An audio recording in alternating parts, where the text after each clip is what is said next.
Hello everyone, welcome to you at Joshi ma'am's English class.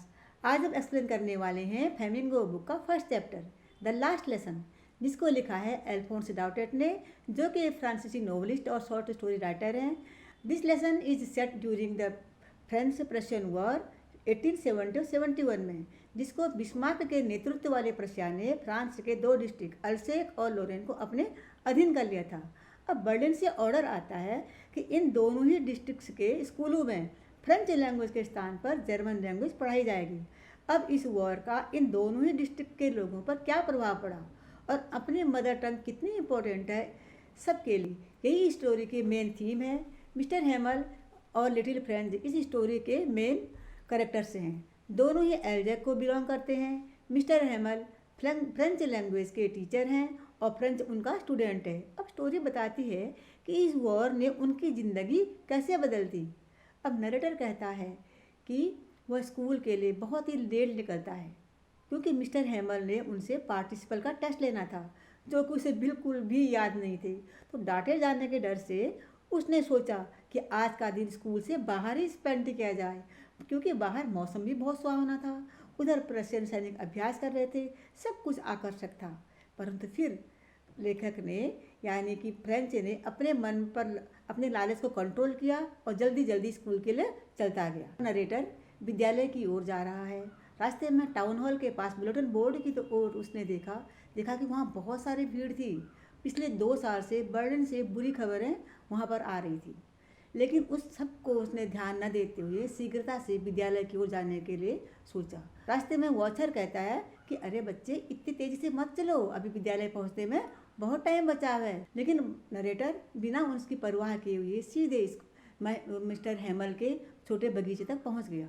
और जैसे वो स्कूल में पहुँचा, उसे बड़ा आश्चर्य लगता है, क्योंकि उस समय स्कूल में बहुत शोर रहता था। बच्चों का एक स्वर में पाठों को दोहराना, डेस्कों का खुलना बंद करना, शिक्षक के रूलर का ठक ठक मेजों से ठकठकाना।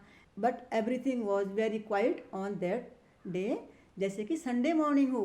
तब फ्रेंच ने खिड़की से क्लास की ओर देखा कि यहाँ तो सारे बच्चे पहले से ही क्लास में बैठे हुए हैं। मिस्टर हेमल आगे पीछे टहल रही है। उनके फेस पर एक टेंशन सी दिखाई दे रही थी। लेकिन फिर फ्रेंच ने सोचा, अब तो दरवाजे से ही मुझे क्लास में जाना पड़ेगा। और वह दरवाज़ा खोलता है, क्लास की ओर जाता है। जो जैसे ही मिस्टर हेमल ने उसको देखा, बोला, लिटिल फ्रेंच, चलो आइए अपने सीट पर बैठ जाओ, क्योंकि वो तो तुम्हारे बिना ही पाठ आरंभ कर रहे थे। तो तब वो बड़ी देर तक फिर वो अपने सीट पर बैठता है। फ्रेंच नोटिस करता है कि आज ये सब कुछ अनयूजुअल क्यों हो रहा है। ऐसा तो कभी भी स्कूल में कुछ होता ही नहीं था। क्यों इतना शांति हुई है चारों ओर। अपने डर पर धीरे धीरे उसने काबू पाया। तब वह नोटिस करता है, आज मिस्टर हेमल अपने सबसे बेस्ट ड्रेस में आए हैं। सुंदर हरा कोट, झालर वाली कमीज, रेशमी टोपी पहने हुए हैं, जो कि वह केवल स्कूल इंस्पेक्शन के दिन या प्राइज डिस्ट्रीब्यूशन के दिन ही पहनती थी। इन सब चीज़ों को देख करके जो उसका सरप्राइज़ बढ़ जाता है। उसको बिल्कुल सब कुछ स्ट्रेंज लग रहा था, लेकिन उसका सरप्राइज़ और भी अधिक बढ़ जाता है जब वह कक्षा के पिछले बेंचों पर बैठे हुए विलेजर्स को देखता है।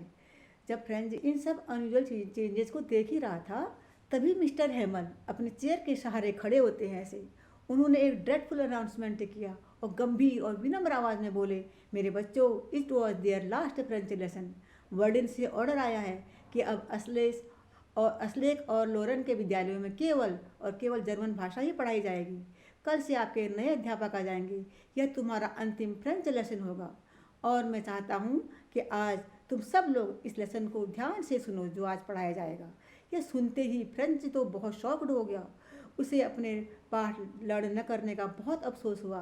अब वह यह सब कैसे सीखेगा, यह सोचता रह गया और सोचने लगा कि हाय, मैंने किस तरह से अपना टाइम वेस्ट किया बिना फालतू की चीज़ों में। जो बुक्स उसको पहले बहुत ही बकवास लगती थी ग्रामर की, वो उनको बिल्कुल मित्र से लगने लगे। सोचने लगा, काश अब मेरे पास वक्त होता, मैं कितने अच्छे से पढ़ाई करता। और वो मिस्टर हेमल के स्ट्रिक्टनेस को भी भूल गया। उनके जो हाथ में रॉड रहता था, उनसे डरता था, वो भी सब कुछ भूल गया। और अब वो समझ में आया कि क्यों मिस्टर हेमल ने रविवार के ये कपड़े आज क्यों पहने हुए हैं और क्यों ग्रामीण लोग उनको धन्यवाद करने के लिए स्कूल में आए हैं। 40 वर्षों तक उन्होंने निष्ठापूर्ण सेवा की थी यहाँ के स्कूल में। यहाँ के लोगों के साथ कितने अच्छे से वह हिल मिल गए थे, सबको एक फैमिली की तरह प्यार करते थे। लेकिन आज वह दिन आ ही गया, अब उनको कल से यहाँ से जाना पड़ेगा। जब फ्रेंच यह सब कुछ सोच ही रहा था तो उसी समय मिस्टर हैमल ने फ्रेंच का नाम लिया और उससे पार्टिसिपल सुनाने को कहा। तो फ्रेंच तो पहले से ही फ्रेंच पहले ही शब्द में अटक गया, वो बहुत डर रहा था। मिस्टर हैमल ने फ्रेंच को कहा कि डरो मत बच्चे, इस सब के लिए केवल तुम ही जिम्मेदार नहीं हो। यहाँ के सभी लोग, एलसे के सभी लोग पढ़ाई के लिए, लर्निंग के लिए आज के काम को कल पर टाल देते हैं। इस प्रकार सब कुछ उनका समाप्त हो जाता है समय, लेकिन उनको याद नहीं होता है, वो अपने लैंग्वेज पर ध्यान नहीं देते हैं। उन्होंने कहा कि इसके लिए केवल बच्चों को दोषी नहीं समझा सकते हैं हम, उनके माता पिता भी जिम्मेदार हैं, क्योंकि वो अपने बच्चों को कुछ कमाई के लिए छोटे मोटे कामों में भेज देते हैं। और ये भी कहा इसके लिए मैं भी जिम्मेदार हूँ। मैंने भी अपने पौधों में पानी डालने के लिए बच्चों से कहा कि चलो तुम कभी मेरे पौधों में पानी डाल के आ जाओ, या जब मैं फिशिंग करने जाता था तो उनकी छुट्टी कर देता था। इन सब की वजह से सब लोग पीछे रह गए। मिस्टर हैमल बताते हैं फ्रेंच भाषा संसार की सबसे सुंदर भाषा है। यह सबसे स्पष्ट, सर्वाधिक तर्कसंगत भाषा है। हम सभी लोगों को इस भाषा को सुरक्षित रखना चाहिए और कभी भी नहीं भूलना चाहिए, क्योंकि गुलाम देशों के लिए भाषा की पकड़ अनिवार्य है।